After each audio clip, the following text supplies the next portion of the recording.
अध्यक्ष महोदय, मैं आपका आभार व्यक्त करना चाहती हूँ कि आपने मुझे उत्तर प्रदेश की अर्थव्यवस्था, जिसका दावा कर रही प्रदेश सरकार 1 ट्रिलियन इकोनॉमी का, उस पर प्रश्न पूछने का अवसर दिया। अध्यक्ष जी, जहाँ देश को 3 ट्रिलियन इकोनॉमी और प्रदेश को 1 ट्रिलियन इकोनॉमी का दावा कर रही है ये सरकार, वहीं ये अपने हर वादे में डबल इंजन की तरह फेल भी होती जा रही है। देश को विश्व गुरु बनाने की बात कर रहे हैं, लेकिन आज इकोनॉमिकल डिस्पैरिटी में देश विश्व गुरु बन चुका है। आज अमीर और अमीर होता चला जा रहा है और गरीब होता चला जा रहा है। वो स्वयं आपके आंकड़े बताते हैं कि आज पूरे देश में 60 करोड़ लोग हैं जो कि राशन पे आश्रित हो चुके हैं और प्रति वर्ष 6 करोड़ लोग ऐसे हैं जो आपकी गरीबी रेखा से नीचे चलते चले जा रहे हैं।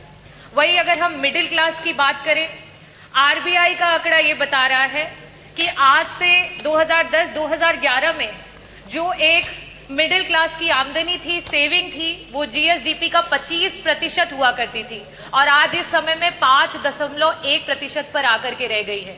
आज गरीब के पास कोई पैसा, आज मिडिल क्लास के पास कोई पैसा नहीं है उसकी पॉकेट में बचाने के लिए। वही अगर मैं बात करूं महिलाओं की, तो नियमित वेतन भोगी जो हमारी महिलाएं 22% थी, आज कहीं ना कहीं वो 22% से गिर के 16% पे आ चुकी हैं।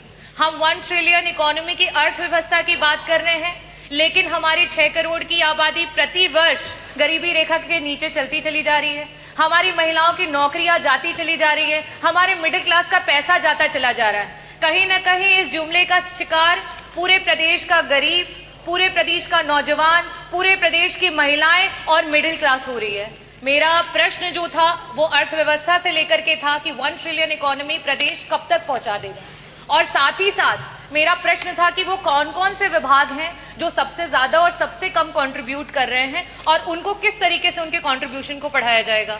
मंत्री जी, जो जवाब आया है उसमें विभिन्न प्रमुख सचिव जो इसके लिए रिस्पॉन्सिबल हैं उन विभागों के नाम आए हैं, लेकिन किसका कितना % कंट्रीब्यूशन है, क्यों कम है, कैसे ज्यादा होगा, उसकी कोई भी इसमें वर्णन नहीं दिया गया है। मंत्री जी, जो डेटाज अवेलेबल हैं आपके और गवर्नमेंट के, उसके अनुसार एग्रीकल्चर डिपार्टमेंट, इंडस्ट्रियल डिपार्टमेंट और एम्प्लॉयमेंट, ये तीनों मिलकर के ही हमारी अर्थव्यवस्था को सुधार कर सकता है। और आज स्थिति ये है कि अगर हम पिछले वर्ष से अभी के ग्रोथ रेट की बात करें, अगर जिस ग्रोथ रेट से हम चल रहे हैं, आज से आगे आने 20 से 25 सालों में भी हम 1 ट्रिलियन इकोनॉमी तक नहीं पहुंच सकते हैं। हमें 20% ग्रोथ रेट की आवश्यकता है और यहाँ हमारा ग्रोथ रेट 10% मीन अगर हम देखें तो सिर्फ वहां तक पहुंच पाया।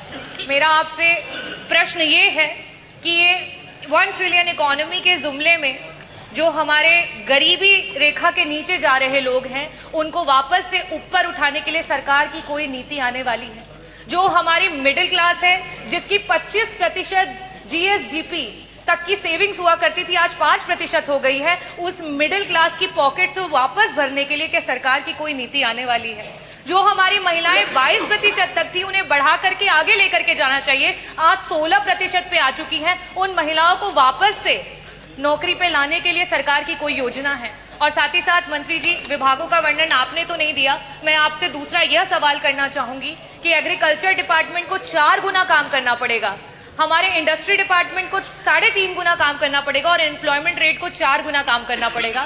जब आप पिछले 2017 से लेकर के 2025 तक उस ग्रोथ रेट को नहीं कवर कर पाए हैं, तो आगे आने वाले समय में आप 5 साल का दावा कर रहे हैं कि 5 साल में आप 1 ट्रिलियन इकोनॉमी बनाएंगे, आप कैसे बनाएंगे? और मैं पूरी उम्मीद करती हूँ कि मंत्री जी जब भी जवाब देते हैं बहुत ही डेटाज के साथ देते हैं। मैंने जिस तरीके से जीएसडीपी का 25% का डेटा रखा है, महिलाओं का डेटा रखा है, साथ में गरीबी रेखा से प्रति वर्ष जिस तरीके से लोग नीचे आते जा रहे हैं उनका डेटा रखा है, मैं पूरी उम्मीद करती हूँ कि उस डेटाज के साथ ही जवाब मिलेगा। बहुत बहुत धन्यवाद।